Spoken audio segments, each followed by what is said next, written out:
I'm Sarah Miller, 32, a marketing executive who always believed family meant everything.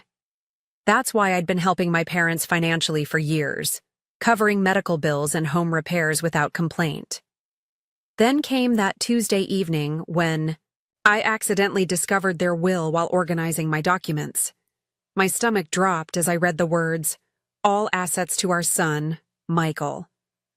Nothing for me, nothing for the daughter who'd supported them through everything. I continued paying their bills anyway, until that text message changed everything. If you're watching this, drop a comment letting me know where you're from. Hit that like button and subscribe if you've ever felt taken for granted by family. Trust me, you'll want to see how this unfolds. Growing up, I always felt the subtle current of favoritism running through our household. My parents never said it outright, but their actions spoke volumes. Michael, my brother who's 3 years younger, received the newest clothes, the latest gaming systems, and seemingly endless patience for his various mishaps. I still remember my 10th birthday when I received a modest art set, while months later, Michael got a brand new bicycle for his birthday, complete with custom paint job and his name emblazoned on the side. Despite this imbalance, I thrived academically. While my achievements often earned brief acknowledgments, Michael's C+ grades warranted celebratory dinners. "He just needs more encouragement," Mom would explain when I questioned the difference in treatment. I learned early to seek validation elsewhere, pouring myself into schoolwork and extracurricular activities. My determination paid off. I graduated with honors from Northwestern University with a double major in marketing and business administration. The ceremony remains vivid in my memory. My parents attended but left early because Michael had a recreational softball game that afternoon. I pretended not to mind as I posed for photos with my roommates instead of family. After college, I secured a position at a prestigious marketing firm in Chicago. Through dedicated work and creative campaigns, I climbed the corporate ladder quickly. By 30, I was pulling in a 6-figure salary as an executive director, managing major national accounts, and a team of 12 talented professionals. Michael's path looked quite different. He bounced between community college programs for 3 years before dropping out entirely. His resume became a patchwork of short-lived jobs and extended unemployment periods. He launched a landscaping business that folded within 6 months, followed by an attempt at selling nutritional supplements through a multi-level marketing scheme that left him further in debt. "Your brother just hasn't found his calling yet," Dad would say during our monthly family dinners. "Not everyone figures things out as early as you did, Sarah." Despite the obvious disparities in our life choices, I became the family's financial safety net. When Dad needed triple bypass surgery, 5 years ago their insurance didn't cover all expenses, I wrote a check for $23,000 without hesitation. When their roof started leaking 2 winters back, I paid $14,000 for the replacement. Last year, I surprised them with an Alaskan cruise for their 40th anniversary. A $12,000 gift I was happy to provide. Their suburban home in Evanston, where I grew up, needed constant maintenance that strained their fixed retirement income. Without complaint, I supplemented their monthly expenses by $2,000, ensuring they lived comfortably while I occupied a modest 1-bedroom apartment in the city to keep my own expenses manageable. My relationship with Michael remained cordial but distant. We exchanged pleasantries at family gatherings, but conversations rarely progressed beyond surface topics. The tension between us existed in unspoken glances and subtle competitions for parental attention, even in our 30s. While I funded family gatherings, Michael always arrived with elaborate stories about business prospects that never materialized. "I'm this close to securing major investment for my new tech idea," he'd announce over Thanksgiving turkey last year.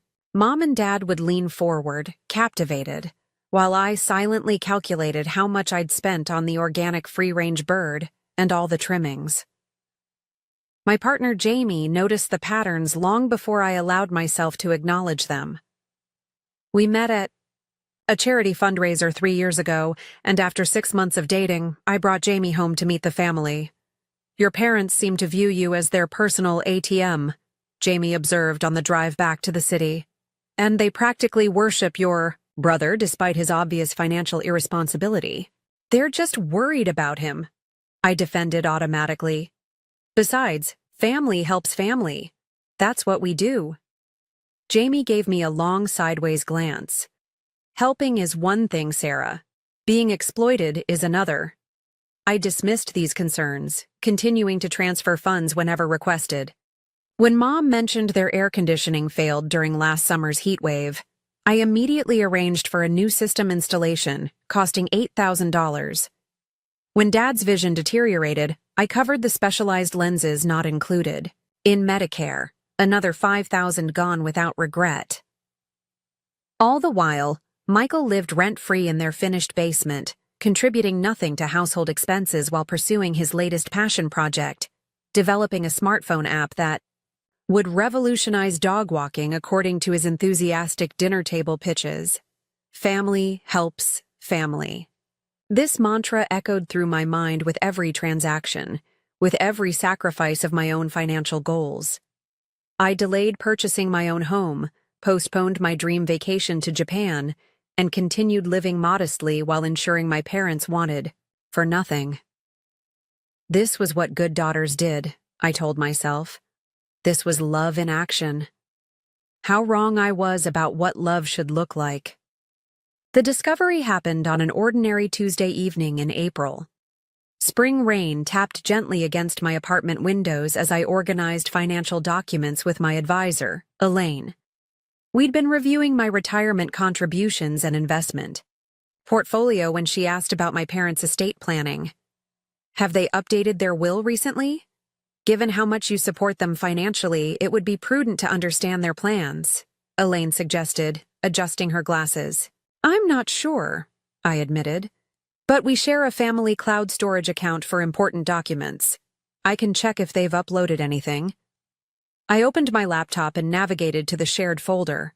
Scrolling through tax forms and insurance policies, I spotted a file labeled Final Will and Testament Updated January. Curious, I clicked it open, expecting standard legal language distributing their modest assets between Michael and me. The document loaded, official and formal with my parents' names prominently displayed at the top.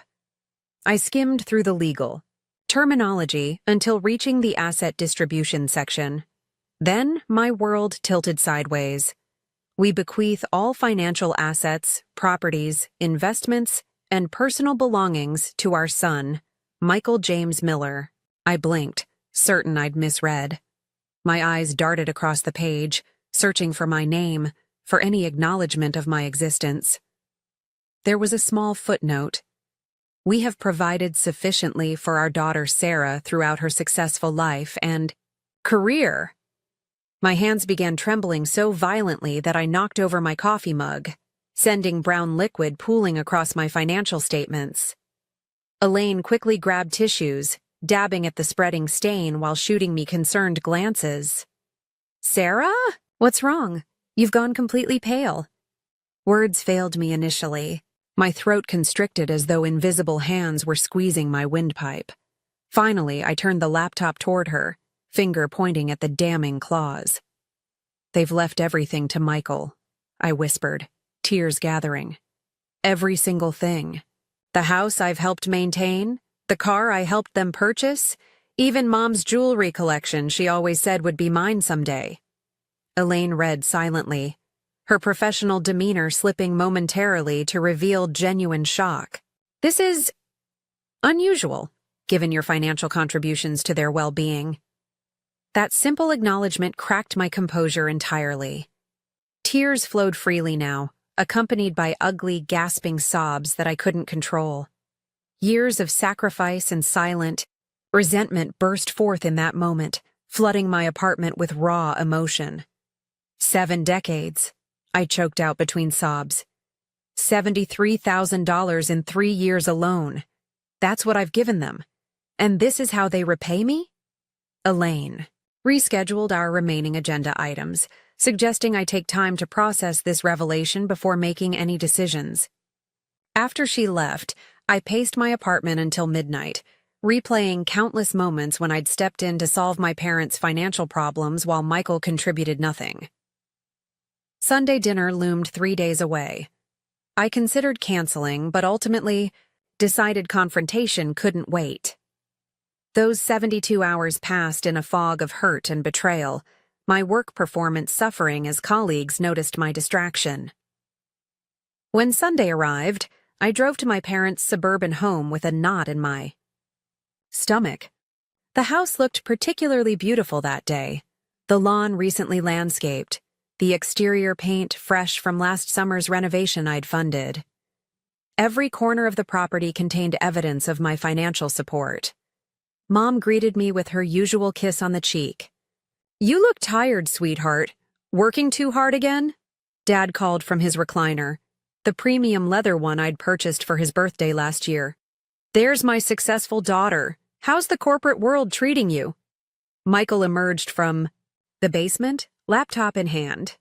"Sarah, perfect timing. I wanted to show you the prototype interface for my app. Just need to secure $50,000 in seed funding to launch."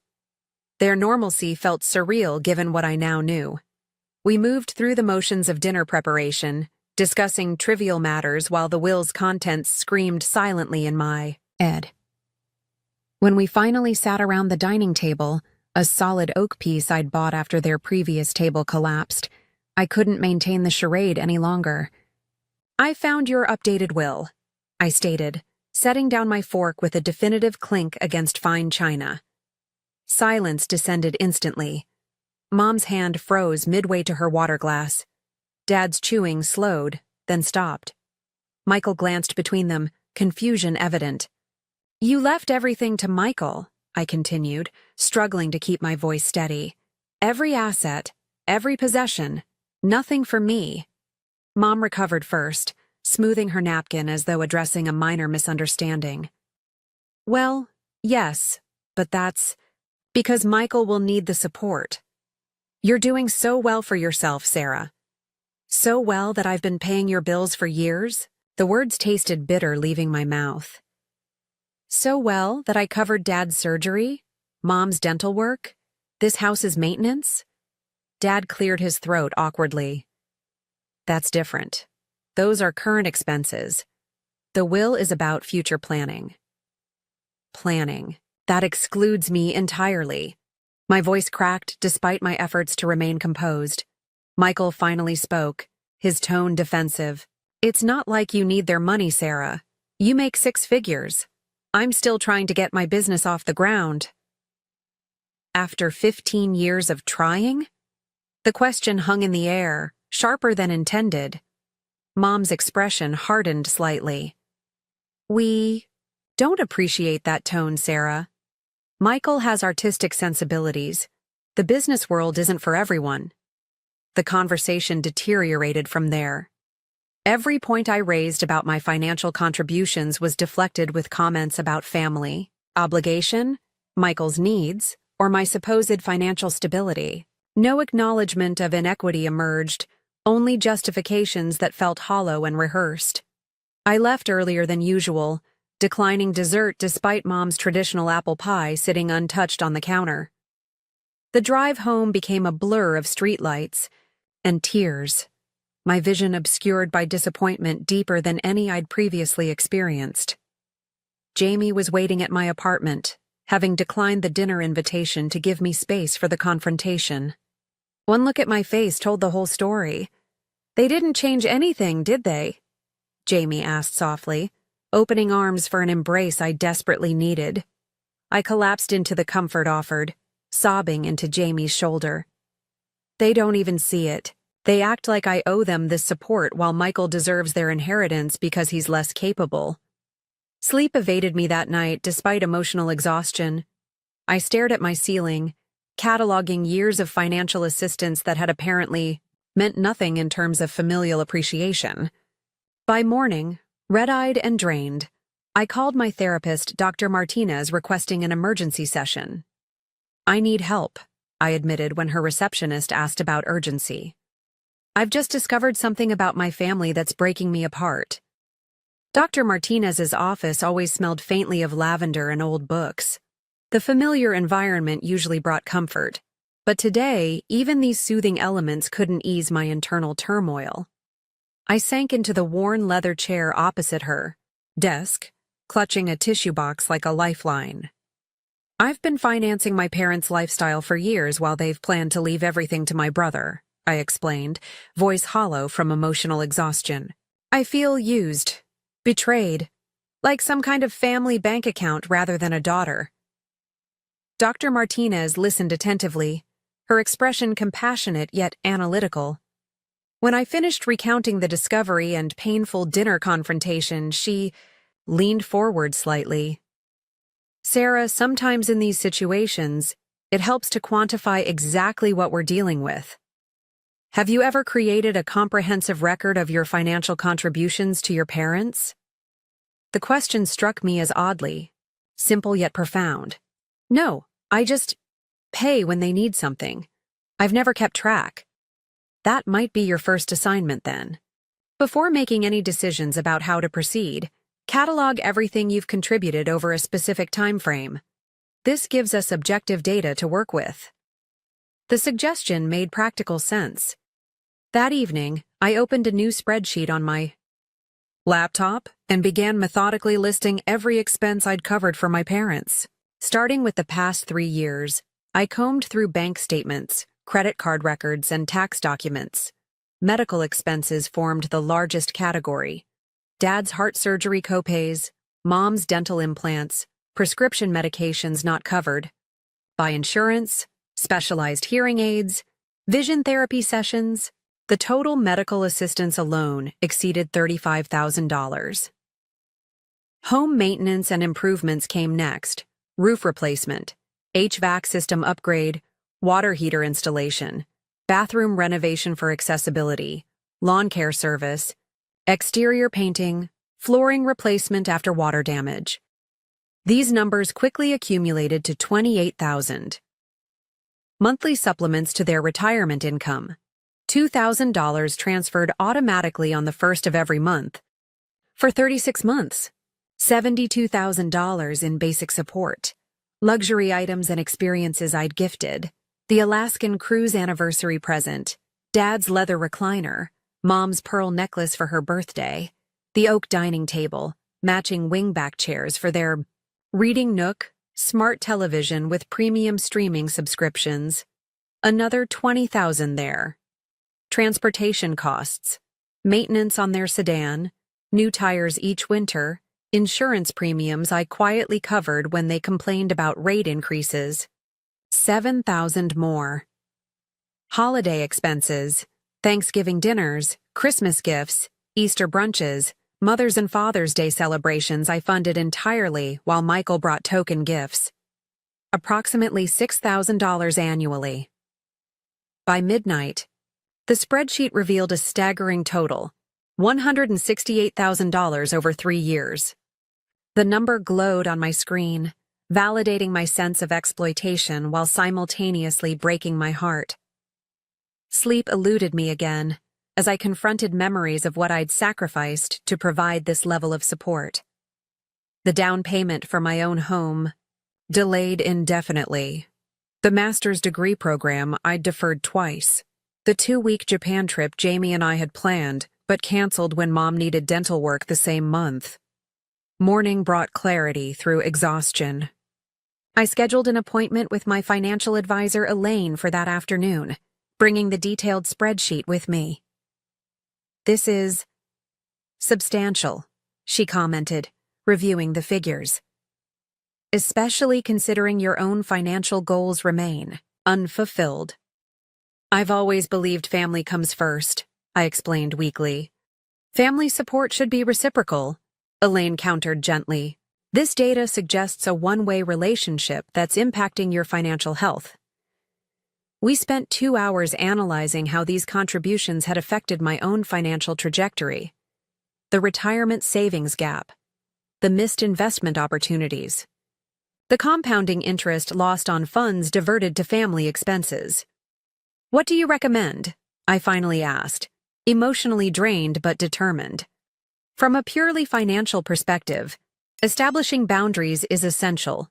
You're jeopardizing your own security by continuing this level of support, especially given the inheritance situation. The conversation shifted to practical steps, reducing or eliminating voluntary contributions, establishing clear parameters for emergency assistance, prioritizing my financial well-being. This isn't selfish, Elaine emphasized, noting my hesitation. It's necessary self-preservation. That evening, I drafted an email to my parents. Numerous revisions followed as I struggled to balance emotional honesty with factual presentation. The final version outlined my decision simply. After careful consideration of my financial situation and future goals, I need to inform you that I can no longer provide supplementary financial support. The monthly transfers will stop immediately, and I won't be covering additional expenses moving forward. This decision comes after learning about your estate plans and reevaluating my own financial priorities. I hope you understand this necessary change. My finger hovered over the send button for several minutes before courage finally prevailed. Within an hour, my phone buzzed with my father's response.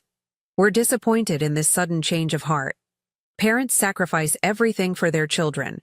Supporting family in their golden years isn't optional, Sarah. It's obligation. We raised you better than this. No acknowledgement of my years of assistance. No gratitude. Only disappointment and accusation. Michael's reaction came via angry voicemail. What the hell, Sarah? Mom just called me crying about your email. They're on fixed incomes. You know they depend on your help. Is this about the will? Because that's really petty. They need you now, not after they're gone. Each word reinforced my decision while simultaneously triggering waves of guilt. Cultural and familial expectations of filial responsibility battled against my newfound determination for self-protection. Jamie offered unwavering support. They're manipulating you, Sarah. Notice how neither message addresses all you've already given? They're treating your boundaries as betrayal rather than reasonable self-care. Despite logical agreement with this assessment, emotional turbulence persisted. I contacted Dr. Martinez again, seeking reinforcement for my wavering resolve. Guilt often accompanies boundary setting, especially with family, she reassured me. Remember that healthy relationships involve reciprocity and respect for each person's well-being. Your decision isn't rejecting your parents, it's reclaiming necessary balance.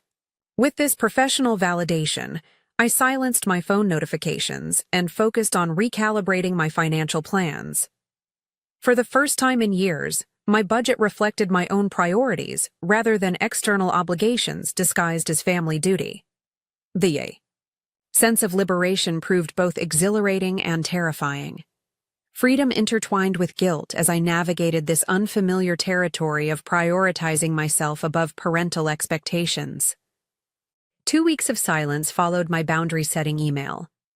My phone remained conspicuously quiet, lacking the usual stream of parental requests and casual check-ins. This absence created an unsettling mixture of relief and anxiety that impacted my daily functioning in unexpected ways. Morning routines felt different without Mom's typical text messages inquiring about my schedule or sharing neighborhood gossip. Evenings stretched longer without Dad's calls discussing home projects needing my input, which inevitably meant my funding. The silence itself became a presence, simultaneously liberating and oppressive. Guilt and relief played tug-of-war with my emotions. One moment I'd feel triumphant about reclaiming financial autonomy, the next I'd worry about their well-being with genuine concern. Had I been too harsh? Were they struggling unnecessarily because of my decision? My first test arrived. 16 days after sending the email, Mom's text message appeared casually, as though our previous exchange had never occurred. Utility bill came in much higher than expected this month. Could use some help covering the $342 difference. Thanks in advance. No pleasantries, no acknowledgement of my stated boundary. Just expectation of continued financial support despite my clearly communicated decision. My finger instinctively moved toward my banking app before I caught myself. This pattern had become so ingrained that compliance felt almost automatic. With conscious effort, I closed the message without responding, though anxiety churned in my stomach throughout the afternoon. 3 days later, Dad left a voicemail while I was in a meeting. Sarah, got an appointment with Dr. Levine next Tuesday for that knee issue. Insurance won't cover the specialized imaging he wants. It's only $800. Call me back so I can tell him we're proceeding. The passive-aggressive tone triggered both guilt and frustration. The assumption that I would simply cover the cost despite my clearly stated boundary demonstrated how deeply entrenched our unhealthy financial dynamic had become. Again, I didn't respond, though the decision weighed heavily. Was I neglecting legitimate medical needs, or finally requiring them to manage their own healthcare costs like other adults their age?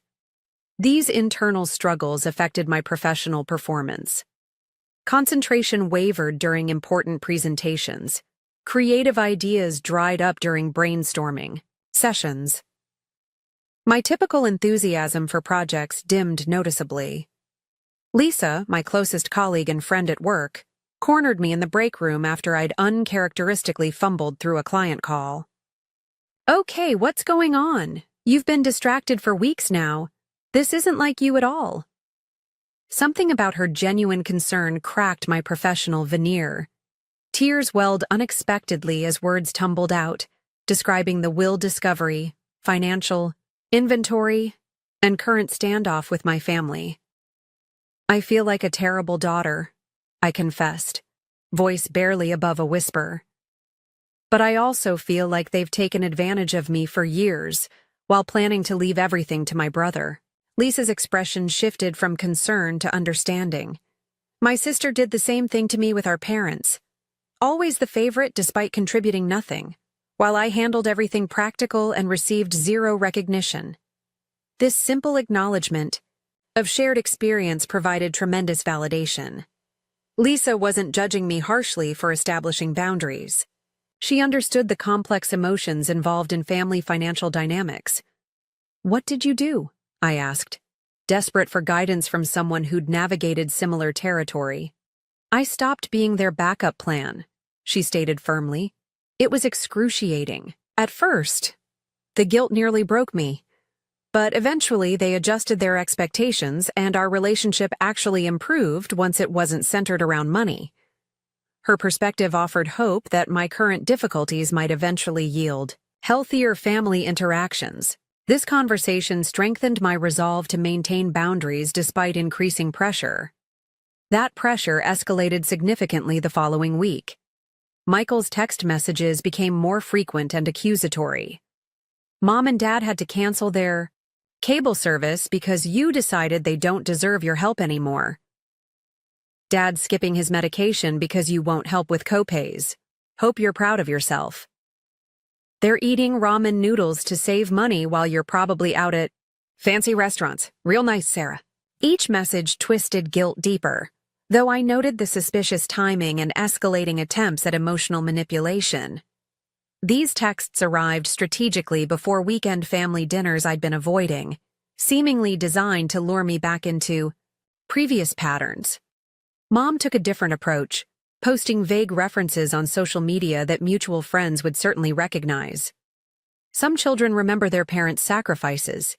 Others forget once success arrives, heartbroken today. Having to choose between medication and groceries this month. Never thought retirement would look like this. Each public statement received sympathetic comments from family friends unaware of the financial support I'd provided for years. These performative displays of hardship stung deeply while reinforcing my understanding of their manipulative tactics. Jamie noticed my renewed wavering one evening when I checked my bank balance while simultaneously reading Dad's text about postponing a doctor's appointment due to cost. You're considering giving in, aren't you? Jamie asked gently, sitting beside me on the couch. What if Dad really needs that appointment? What if his condition worsens because I'm being stubborn about money? That's the narrative they want you to believe? Jamie countered.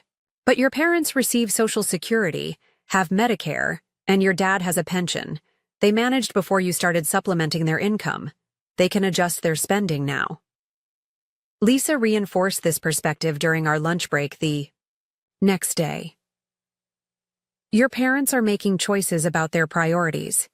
If they're choosing cable TV over medication, that's their decision as adults, not a consequence you're responsible for. These reminders helped steady my resolve as the pressure campaign continued through week 3. I maintained my position despite increasingly desperate tactics, including a call from their family doctor, clearly prompted by my parents, expressing concerns about their ability to afford necessary treatments. While I appreciate your concern, Dr. Williams, my parents' financial decisions aren't appropriate for me to discuss with you, I responded professionally. They have retirement income and medical coverage. How they prioritize those resources is their choice. My confidence grew incrementally as each manipulation attempt failed to break my newfound boundaries. This strengthening resolve would soon face its ultimate test. Exactly 1 month after my boundary-setting email, my phone chimed with a text message from Mom at 7:42 a.m. No greeting, no pleasantries, just 5 words that embodied our dysfunctional relationship. The mortgage is due. I stared at those words. While brushing my teeth, toothpaste foam momentarily forgotten as a kaleidoscope of emotions swirled through me. The audacity of the demand disguised as information. The absence of even basic courtesy. The clear expectation that I would simply comply despite everything that had transpired. Water dripped from my chin as memories flooded my consciousness. Last summer flashed vividly before me, my parents' refrigerator and stove both failing within the same month. Without hesitation, I'd purchased high-end stainless steel replacements totaling $7,000. 2 weeks later, they'd announced their spontaneous Bermuda vacation, proudly showing me photos of the oceanfront suite they'd splurged on. It was time we treated ourselves, Mom had explained, while I silently calculated how many months of savings that appliance purchase had cost me. The bathroom mirror reflected my expression, transitioning from shock to determination. Setting down my toothbrush, I called Dr. Martinez's office and requested a brief phone consultation. I need guidance on responding to a particularly manipulative request, I explained to the receptionist. It's urgent. 90 minutes later, Dr. Martinez's calm voice provided the perspective I needed. This message reflects their unchanged expectations despite your clearly communicated boundaries, she observed. How does it make you feel reading it? Angry. Hurt. Disrespected, I admitted. Like nothing I've said matters. Those feelings are valid indicators that your boundaries are being violated. A response that reinforces your position while acknowledging your emotions would be appropriate here. We discussed various reply options, considering tone and content carefully.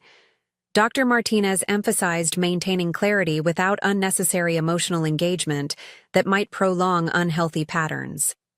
Remember, Sarah, your parents are adults who managed their finances before your contributions began. They have options that don't involve you. After our conversation, I sat at my kitchen counter composing and deleting multiple responses. The challenge lay in balancing firmness with unnecessary cruelty, boundary setting with emotional reactivity. Finally, after careful consideration, I typed a response that felt authentic while maintaining necessary distance. I'm not your bank. I'm your daughter who you've chosen to disinherit. My finger trembled slightly before tapping send. 12 simple words that encapsulated years of complex family dynamics and my newfound self-respect. The immediate aftermath brought racing heartbeat and shallow breathing. Had I gone too far? Been too harsh? The anxious spiral began until I consciously implemented breathing techniques from therapy. Inhale, counting to 4. Hold for 7. Exhale for 8. Repeat until calm returned. Relief gradually replaced anxiety, as I acknowledged the truth in my response. I wasn't responsible for their mortgage. I wasn't obligated to fund their lifestyle while receiving nothing but demands in return. This boundary wasn't about punishing them, but about respecting myself. The response barrage began within minutes. Mom's indignant reply came first. "How dare you speak to me that way? After everything we've done for you, we gave you life itself." Dad's message followed quickly. "Your mother is crying. I hope you're satisfied with yourself. This isn't how we raised you to behave." Michael's contribution arrived with predictable outrage. "You're actually letting our parents lose their house over money? What kind of monster have you become?" Each message attempted to reclaim control through guilt and shame. Each accusation implied my boundaries represented moral failure rather than healthy self-protection. The old Sarah would have crumbled under this pressure, immediately transferring funds with accompanying apologies for asserting any needs of my own. The new Sarah silenced her phone notifications and continued preparing for her workday with steady hands and clearer conscience. By afternoon, missed calls accumulated. 6 from Mom, 4 from Dad, 8 from Michael. Voicemails filled my inbox, each more desperate or angry than the last. "Sarah, this is your father. We need to talk about your attitude. Call me immediately. Your father's blood pressure is through the roof because of your message. Are you trying to give him another heart attack? Call me back now. Sis, you've really crossed a line." Mom's beside herself.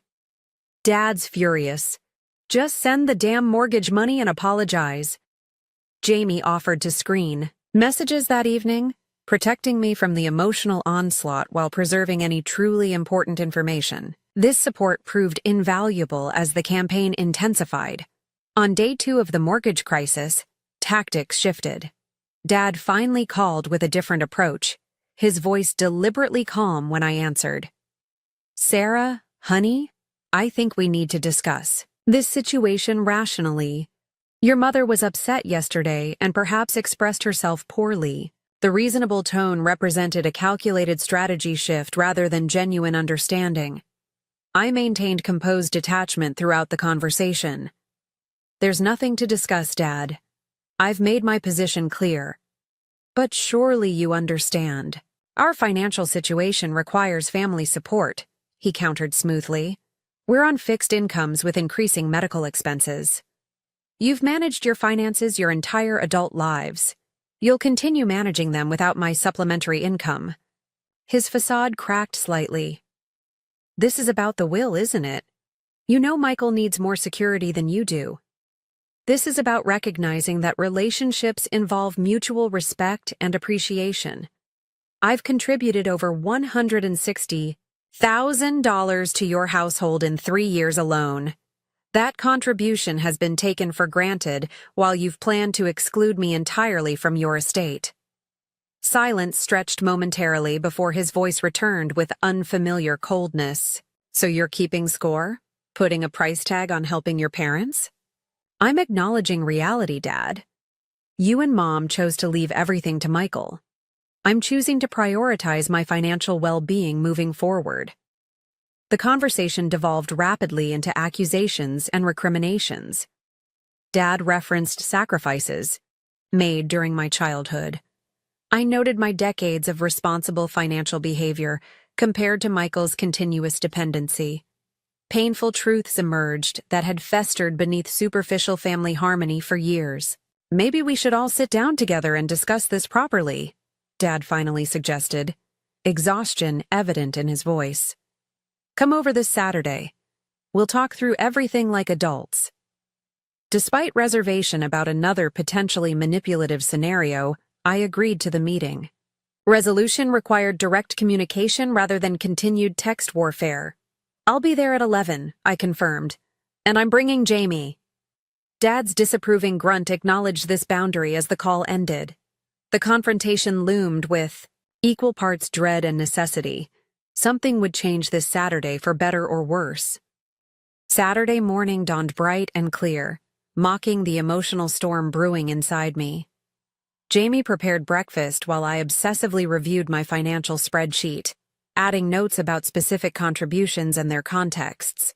The document represented my shield against gaslighting or emotional manipulation during the impending confrontation.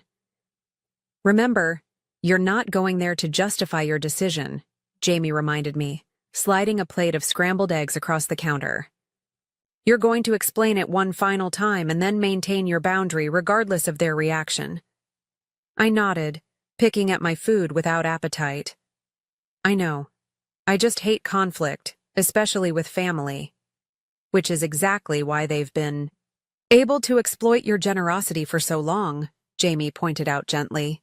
"They count on your discomfort with confrontation." The drive to my parents' suburban home felt simultaneously too short and endless. Jamie's steady presence beside me provided crucial support as we pulled into the familiar driveway. I noted the manicured lawn and freshly mulched flower beds I'd paid a service to maintain just 2 months earlier. Mom opened the door before we reached it, her expression a careful mask of maternal concern. "Sarah, sweetheart, we've been so worried about you." The manipulation began immediately, framing me as troubled rather than justifiably assertive. I maintained polite distance, declining her attempted embrace as Jamie and I entered the living room. Dad occupied his leather recliner, nodding stiffly in acknowledgement. His typical jovial greeting was conspicuously absent, replaced by studied neutrality. "Where's Michael?" I asked, noting my brother's absence despite this supposedly important family meeting. "He's running late," Mom explained, gesturing toward the couch. "Something about car trouble. He should be here shortly." Of course.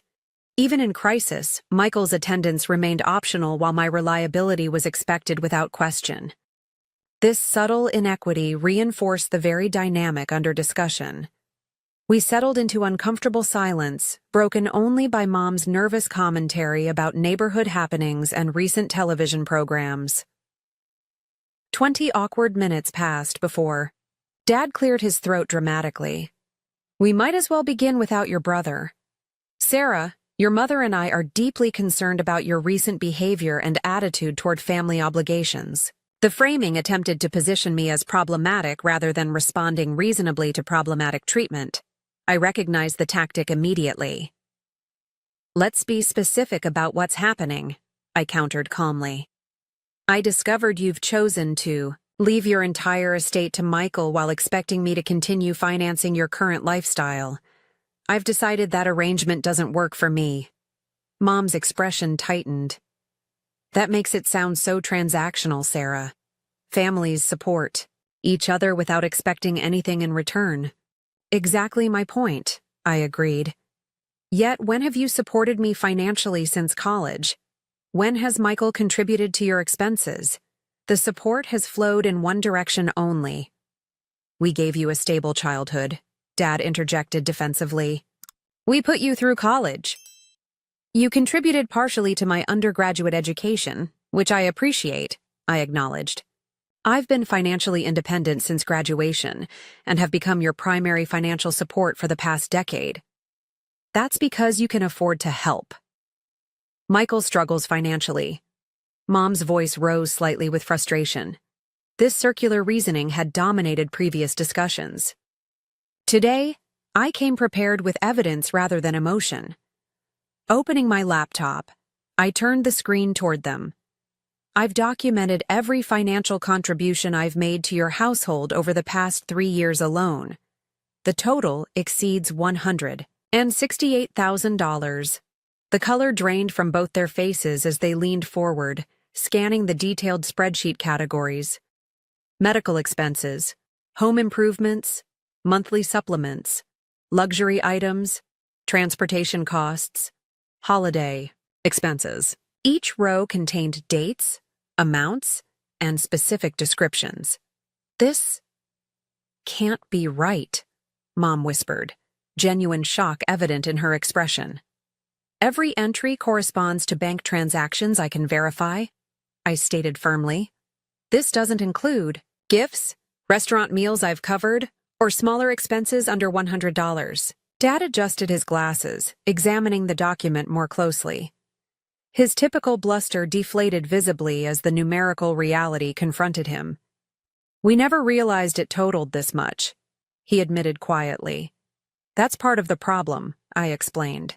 You've treated my financial support as expected rather than extraordinary. Meanwhile, I've delayed my own financial goals to provide this assistance. Silence descended as this reality sank in. Mom dabbed at unexpected tears while Dad stared at the spreadsheet with furrowed brow. We've been struggling more than you know, he finally confessed. Medical costs keep rising. The pension doesn't stretch as far as we planned. And there are some debts you don't know about, Mom added hesitantly. Credit cards mostly. This revelation surprised me. How much debt? They exchanged uncomfortable glances before Dad sighed heavily. About $48,000 across 6 cards. We didn't want to worry you, Mom explained weakly. Yet you expected me to continue subsidizing your lifestyle without complete financial transparency, I noted without accusation, simply stating fact. Another uncomfortable silence before Mom spoke barely above a whisper. There's something else you should know about Michael. Dad shot her a warning glance, which she ignored. He has a gambling problem, Sarah. Has for years. Some of those credit card debts. We took them on to cover his losses when things got really bad. This revelation struck like physical impact. The pieces suddenly aligned with crystal clarity. Michael's perpetual financial struggles. The constant emergency requests that bypassed normal boundaries.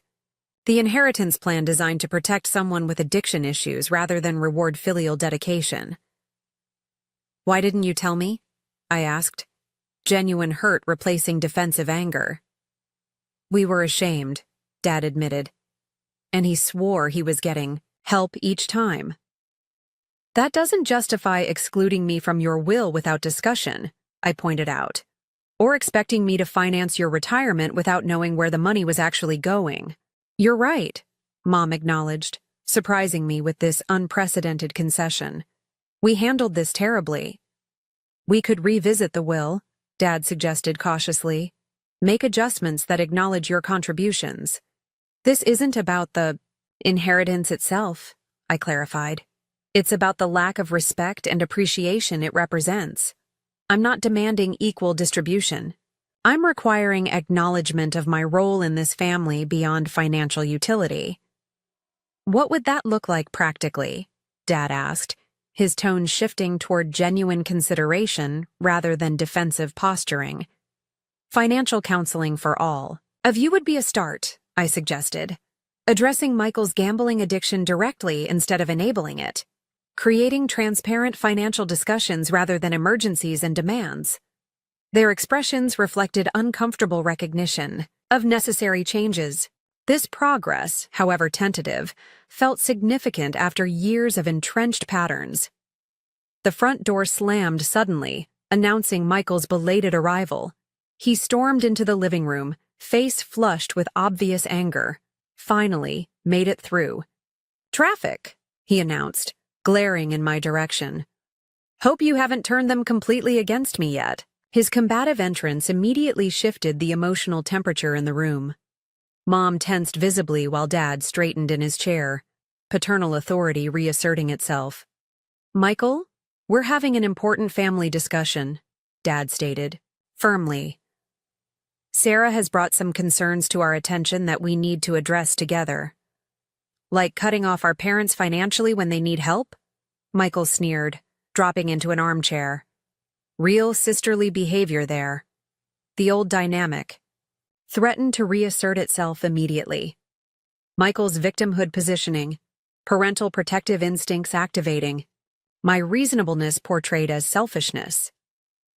Before this familiar pattern could fully re-engage, I turned my laptop screen toward Michael, displaying the contribution spreadsheet. This is what I've provided in 3 years alone, while you've contributed. Nothing. His momentary speechlessness provided opening for the necessary conversation. Michael, Mom, and Dad told me about the gambling. This family has financial issues that need addressing directly, not through secrecy and enabling. You had no right to tell her, he exploded toward our parents, confirmation in his reaction. They had every right, I countered calmly. Just as I have every right to decide how my money is used? You don't understand what it's like. Michael's voice cracked with genuine emotion. I've been counting on that inheritance to finally get straight, to pay everything back. That inheritance depends on our parents' deaths, I pointed out quietly. That's not a financial plan. That's waiting for tragedy.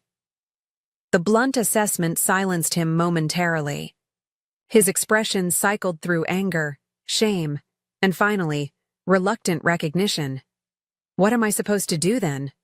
Vulnerability replaced belligerence in his question. Get actual help for the gambling addiction. Take financial responsibility like other adults. Build your life on your own efforts rather than parental rescue or future inheritance. My directness clearly shocked everyone present, including myself. Years of tiptoeing around family dynamics had been replaced by necessary honesty without cruelty. I love all of you, I continued into the stunned silence. That's why I've supported you financially all these years. But love without respect deteriorates into dysfunction. What I'm asking for now is relationship based on mutual respect rather than financial dependency. The room remained silent as my words settled around us. No immediate defensiveness arose. No counterattacks launched. Just 4 adults confronting long-established patterns that had damaged our family connections despite intentions. Jamie squeezed my hand supportively as I closed my laptop, signaling conclusion to my presentation. The next move belonged to my family members. Dad spoke first, voice uncharacteristically subdued. We need to make changes, all of us. Mom nodded agreement, wiping tears. I'm sorry we've taken you for granted, Sarah. Truly sorry. Michael stared. At the floor, conflict evident in his expression. I don't know if I can change overnight. Nobody's asking for overnight transformation, I clarified. Just commitment to healthier patterns moving forward. The conversation continued for nearly 3 hours, covering difficult topics previously avoided. Addiction, enabling, financial transparency, emotional manipulation, genuine versus transactional support. Painful truths emerged alongside tentative solutions. No magical resolution materialized from this single discussion. Family dynamics established over decades wouldn't transform instantly, but fundamental acknowledgement of problems represented essential first steps toward potential healing.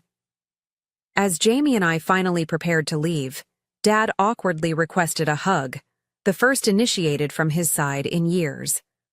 Mom whispered tearful apology against my shoulder. Michael maintained distance, but nodded respectfully as we departed. The quiet drive home contrasted sharply with the tense journey earlier that day. Jamie waited until we were halfway to the city before breaking the contemplative silence. That went better than expected. I nodded, emotions still processing the complex encounter. It's a beginning, not an ending. Real change will require sustained effort from everyone. Including boundaries from you, Jamie reminded gently. Especially boundaries from me, I agreed, watching suburban landscapes transition toward urban density through the passenger window. Family means choice, not obligation. Today, I finally chose mutual respect over dysfunction disguised as duty. The wisdom felt hard-earned yet profoundly valuable. The road ahead remained uncertain, but for the first time, it contained possibility of authentic relationship rather than financial exploitation wrapped in familial expectation. 3 months passed before significant communication resumed with my family. This period of separation proved essential for establishing new patterns and expectations. I maintained minimal contact through brief text messages confirming everyone's basic welfare without re-engaging previous financial dynamics.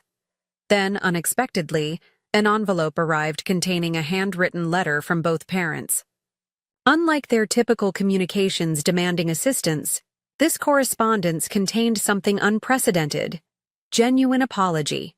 Dear Sarah, began my mother's distinctive handwriting. Words cannot adequately express our remorse for taking your generosity for granted all these years. After our conversation, we've been attending financial counseling sessions through a program at Dad's former employer. The process has been humbling and eye-opening. Dad's blockier script continued. On the next page, we've created a proper budget for the first time in years. Our counselor helped us identify unnecessary expenses and develop sustainable practices appropriate for our actual income. We're managing our mortgage and bills independently now. The most surprising revelation followed. We've revised our will, with proper legal assistance. While we've established a trust to help manage any inheritance Michael receives given his ongoing recovery efforts, we've ensured equal distribution and specific acknowledgement of your tremendous support through the years. The counselor helped us understand how our previous decision communicated profound disrespect for your contributions. I read the letter multiple times, emotions fluctuating between cautious optimism and protective skepticism. Was this genuine transformation or another manipulation tactic? The concrete actions described suggested authentic change rather than empty promises. A week later, I agreed to coffee with Mom at a neutral cafe midway between our homes. Her appearance surprised me immediately. Gone were the designer clothes and expensive accessories typically financed through my supplementary income. Instead, she wore simple, practical attire more appropriate for their actual financial situation. The financial counselor had us track every expenditure for 30 days, she explained, stirring her modest regular coffee rather than the specialty drinks she previously preferred. It was shocking to see where the money actually went. So much. Waste on appearances and temporary pleasures. Our conversation progressed with unfamiliar honesty. She acknowledged the decades-long pattern of favoritism toward Michael, partly stemming from his greater neediness and partly from unconscious gender expectations about my self-sufficiency. We treated your success as reason to expect more from you rather than celebrate your accomplishments, she admitted. While we coddled Michael's failures and made endless excuses for his behavior, the accountability in her words felt revolutionary after years of denial and deflection. This wasn't performance or manipulation, but genuine recognition of harmful patterns. Dad joined us for lunch the following weekend, bringing similar acknowledgments from his perspective. I always prided myself on providing for this family. When retirement and health issues made that impossible, I transferred that pride to you, expecting you to maintain our lifestyle without recognizing the burden it placed on your future. These conversations, while healing, didn't immediately restore complete trust. Real transformation requires sustained evidence, not temporary behavioral modifications. I maintained firm boundaries around financial assistance while cautiously rebuilding emotional connection. Michael's journey proved more complicated. His initial resentment toward my boundary setting persisted longer than our parents' resistance. The revised inheritance arrangements triggered particular bitterness until Dad facilitated a difficult conversation addressing the gambling addiction directly. I've been attending Gamblers Anonymous meetings twice weekly, Michael eventually shared during a tentative dinner together. 90 days clean so far. The program makes you confront how your addiction affects everyone around you. I owe you an apology for years of expecting rescue while contributing nothing in return. His accountability, while imperfect and occasionally interspersed with backsliding, represented significant progress from previous entitlement. He secured steady employment for the first time in years, managing apartment maintenance for a local property company with structured hours and responsibilities. My own healing journey progressed through continued therapy with Dr. Martinez, who helped process complex emotions around family expectations and self-worth. You're navigating the difficult transition from enabling to supporting, she observed during one particularly insightful session. Supporting means respecting others. Capacity to manage their own challenges while enabling involves resolving problems they should address themselves. This distinction clarified appropriate boundaries moving forward. I could express love through presence, attention, and emotional availability, without assuming financial responsibility for others' choices. This balanced approach allowed genuine relationship without exploitation. The monthly transfers that previously strained my finances now redirected toward my own security and goals. Within 6 months, I accumulated sufficient savings for comfortable down payment on a modest condo closer to my workplace. The housewarming celebration included family members who brought potluck contributions rather than empty-handed expectations. My relationship with Jamie strengthened through this challenging period, mutual respect deepening as we navigated family complexity together.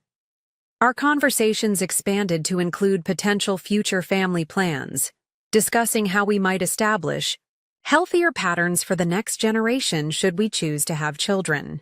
I don't want to replicate my parents' favoritism or financial manipulation, I explained one evening as we discussed potential parenting approaches. Every child deserves equal emotional investment regardless of personality or achievement. Jamie nodded thoughtfully. And teaching financial responsibility early seems crucial based on your family experience. These theoretical discussions represented significant growth from my previous unexamined acceptance of dysfunctional patterns as normal family dynamics. The holiday season arrived with trepidation about potential regression to unhealthy habits under festive pressure. I hosted Thanksgiving dinner at my new condo, establishing clear expectations beforehand.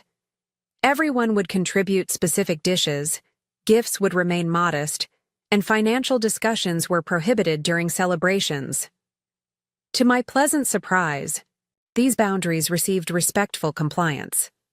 Dad brought his famous cornbread stuffing while Mom contributed homemade cranberry sauce. Michael arrived with store-bought but thoughtful dessert within his means. The conversation flowed naturally without underlying current of unspoken financial tension for the first time in memory. As we gathered around my dining table, the material simplicity contrasted sharply with previous elaborate holiday productions. I'd financed entirely. Yet the emotional authenticity enriched our interaction beyond anything purchased with money. Genuine laughter replaced performative harmony. Real connection supplanted transactional obligation. Observing my family's attempts at healthier interaction, I recognized profound truth about relationships. Unconditional love doesn't require unconditional financial support or endless sacrifice of personal well-being. True family connection thrives on mutual respect rather than exploitation disguised as obligation. The journey toward balanced family dynamics continues with occasional missteps and necessary course corrections. Old patterns sometimes resurface during stress or crisis, requiring gentle but firm redirection toward healthier interactions. Perfect resolution remains unrealistic given decades of entrenched behaviors, but significant improvement provides sustainable relationship previously impossible. My spreadsheet tracking parental contributions remains saved, but unconsulted now. Its creation served essential purpose in confronting denial and establishing reality, but dwelling on past imbalance would prevent forward movement. The document exists as historical record rather than active scorecard, available if boundary reinforcement becomes necessary, but not central to daily interaction. Looking back on that fateful text message demanding mortgage payment without greeting or context, I marvel at how thoroughly one moment can catapult necessary change when previous years of discomfort failed to prompt action. That simple demand crystallized years of unbalanced expectations into single undeniable evidence of dysfunction requiring response. Sometimes healing begins not with acceptance, but with appropriate anger. Not with understanding, but with boundary setting. Not with forgiveness, but with accountability. These essential first steps create foundation for genuine relationship, rather than performative harmony masking exploitation. Family connections require mutual care and respect to remain healthy. When patterns deteriorate into one-sided giving without appreciation, recalibration becomes necessary for everyone's well-being. This truth applies whether relationships involve parents, siblings, partners, or friends. I've learned to honor myself while loving others, to recognize that genuine support empowers recipients rather than creating dependency, to understand that respect forms essential foundation for meaningful connection, stronger than obligation could ever produce. Have you ever experienced similar family financial dynamics? How did you navigate establishing boundaries while maintaining relationships? Your stories matter and might help others facing similar challenges. Please like this video if it resonated with your experiences. Subscribe for more authentic family discussions, and share with anyone struggling with setting necessary boundaries. Remember, you deserve relationships built on mutual respect rather than obligation disguised as love. Thank you for listening to my journey, and I wish you strength in creating the healthy connections you deserve.